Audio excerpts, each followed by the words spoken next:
受到去年这风台的影响，其实真侪果子呢，这收成拢真歹。毋过嘛，因为安尼，这台南关庙的往来颠倒变做是真抢市的果子，即嘛当咧大出，毋但俗，而且阁真甜，产地已经卖甲欠货。 这大底往来田，过几工仔就当采收，一粒一粒把水的金酸往来当着时，今年特别抢市。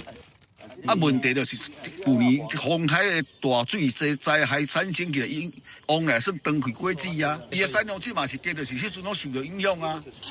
主要是因为台湾去年秋天受到过来的风台影响，特殊目前国内一寡当着时的果子，亲像菠萝、金桔产量减少，即阵拢贵松松。 往来即马当着时价销相对较俗，品质也袂歹，请济民众来买。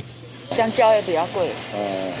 所以那个会考虑说，现在正要准备盛产的凤梨嘛，凤梨现在很便宜哦，对，可以，凤梨不错，凤梨很好吃。莲雾啦、枣子啊、芭乐啊、香蕉啊。 都比较贵。南台湾比较主要的都有啊。凤梨是今麦较开始丢时啊，丢时的量比较多，就爱好吃，大家能够接受。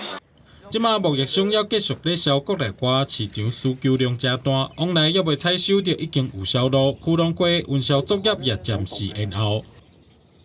因为有屏东那边外销跟国内市场的需求，所以今年的凤梨的需求量很大。 价格有稍微提高，问题农会现在是要看品质，品质如果不错的话，我们会进行开始那个收购。